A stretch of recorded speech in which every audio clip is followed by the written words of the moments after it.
अस्सलाम वालेकुम। Modern dentistry online YouTube channel पर खुशामदीद। आज की इस वीडियो में हम ऊपर वाले जबड़े के दांतों के इंतखाब के बारे में बात करेंगे, यानी कि जब डेंचर बनाया जाता है उसके लिए दांत किस तरह के सिलेक्ट किए जाते हैं। तो अगर आप इस वीडियो पर पहली दफ़ा आए तो इस चैनल को लाजमी सब्सक्राइब करें ताकि जैसे ही कोई वीडियो अपलोड हो उसका आपको नोटिफिकेशन मिल जाए। तो जब भी कोई मरीज़ मसनूई दांत लगवाना चाहता है तो डॉक्टर उसके जो पहले से बीमार दांत होते हैं वो भी निकाल देता है। बाज़ डॉक्टर बीमार दांतों को वक्फा से निकालते हैं।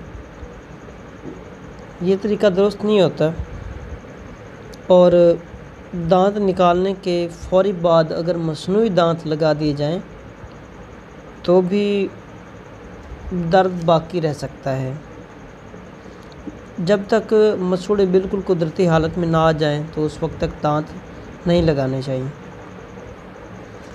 जब मरीज़ के दांत निकाल दिए जाते हैं तो कुछ अरसा तक दांत नहीं लगाने चाहिए। जब मरीज़ का मसूड़ा बिल्कुल कुदरती हालत में आ जाए, उसमें किसी किस्म का दर्द बाकी ना रहे, तो फिर ही दांत लगाने चाहिए। तो मसनूई दांतों का जब इंतखाब हम करते हैं, इसमें चंद बातों को रखना मद्देनज़र रखना बहुत ज़रूरी होता है। जब मरीज़ के दांतों का इंतखाब किया जाता है तो उसके चेहरे को, उसकी शख्सियत को बहुत ज़्यादा मद्देनज़र रखना पड़ता है, क्योंकि दांत जो हैं वो शख्सियत को निखारते हैं। दांतों के इंतखाब में साइज़ का ख़्याल रखना भी ज़रूरी होता है। जिस जगह पर जिस साइज़ का दांत लगता है उसी साइज़ का दांत लगाएं। बड़े दांत की जगह पर छोटा और छोटे दांत की जगह पर बड़ा लगाना बहुत बुरा महसूस होता है। जो मसनूई दांतों का कलर है ये चेहरे के रंगत और खदोखाल को मद्देनज़र रखते हुए मुंतखब करें।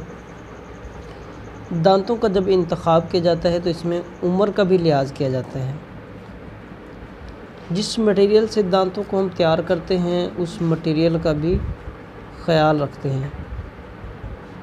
दांतों के इंतखाब में मज़ीद मोल्ड, साइज़ और शेड का भी ख्याल रखना होता है। जब मरीज़ के लिए मसनूई दांतों का इंतखाब करते हैं तो इसके बाद मोल्ड को भी बहुत ज़्यादा अहमियत हासिल होती है। जो कुदरती दांत हैं इनका साइज़, रंगत और मोल्ड अलग अलग होता है। इसी तरह जो मसनूई दांत हैं इनके भी मोल्ड और साइज़ में फ़र्क होता है। दांत कहीं से तो मोटा, कहीं से बारीक होता है और कहीं से उभरा हुआ होता है। बूढ़े अफराद के जो दांत हैं वो सीधे और लंबे होते हैं, यानी जो बूढ़े अफराद हैं इनके दांत बिल्कुल सीधे और लंबाई में ज़्यादा होते हैं। मर्दों के दांत औरतों के मुकाबले में लंबे होते हैं। अगर मोल्ड के इंतखाब में मुश्किल पेश आए तो फिर ऊपर वाले और ज़ेरी जबड़ों का मुआयना किया जाता है। इसके बाद साइज़ की बारी आती है। दांतों के इंतखाब में साइज़ को भी बहुत ज़्यादा अहमियत है। इस बात को ज़्यादातर जो दांतों का काम करने वाले हम नज़रअंदाज कर देते हैं। जैसी भी लंबाई का दांत मिले वो उसको लगा देते हैं, लेकिन ये तरीका दुरुस्त नहीं है। डॉक्टर साहब का ये कहना है कि सामने के 4 इंसाइज़र नाक और पेशानी की एक सेध में होनी चाहिए। जब मसनूई दांतों का इंतखाब किया जाता है तो इसमें नाक की बुनियाद की मुनासिबत से दांतों की चौड़ाई का तयन किया जाता है। इसके लिए होंठ और नाक की बेस की पैमाइश की जाती है। इसी पैमाइश की निस्बत से फिर 4 इंसाइज़र बनाए जाते हैं। अगर दांतों का भी साइज़ दुरुस्त ना हो तो फिर शक्ल भी अच्छी नहीं लगती। सबसे पहले हम दांतों के लिए डेंचर बनाने के लिए ऊपर वाले जबड़े के दांतों को इंतखाब करते हैं। इसके बाद फिर नीचे वाले जबड़े के दांतों का इंतखाब किया जाता है।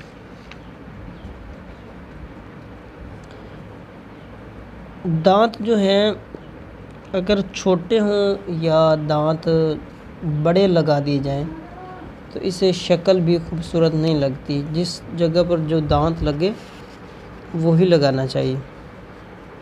दांतों के साइज़ के इंतखाब के लिए मुख्तलिफ़ तरीके इस्तेमाल होते हैं।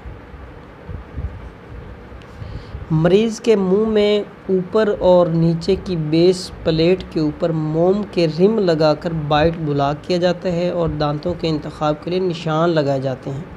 मोम पर 3 निशान लगाते हैं। एक अमूदी ख़त ऊपर से नीचे तक लगाकर सेंटर लाइन बनाई जाती है। एक ख़त होंठों के मिलाप की जगह पर लगाया जाता है। आसान तरीका तो ये है ना कि 5-5 इंच लंबी तार लगा ली जाए और बाइट हासिल करते वक्त मोम के दरमियान लगा दी जाए।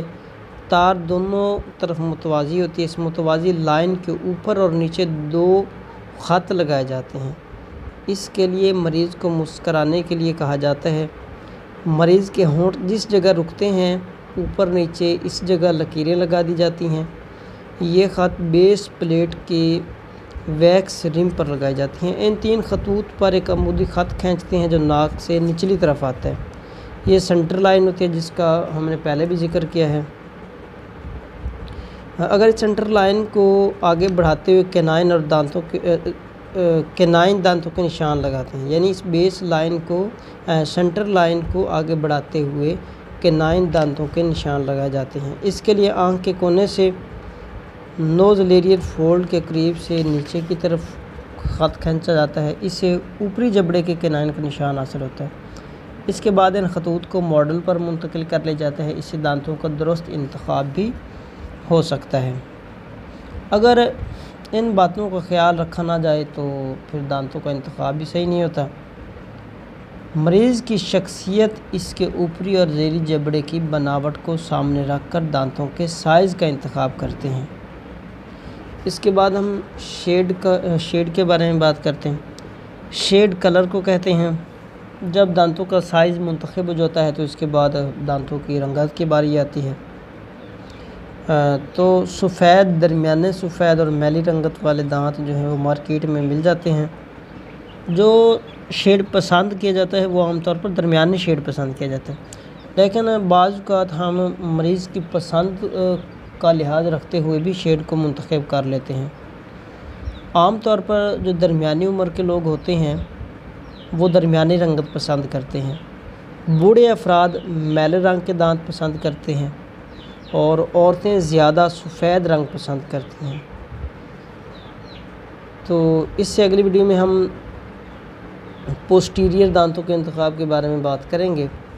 अगर आपको इस वीडियो में बातें समझ आई हैं तो इस वीडियो को लाजमी लाइक करें। अगर पसंद नहीं है तो कमेंट करके ज़रूर बताएं। अगली वीडियो तक अल्लाह हाफ़िज़।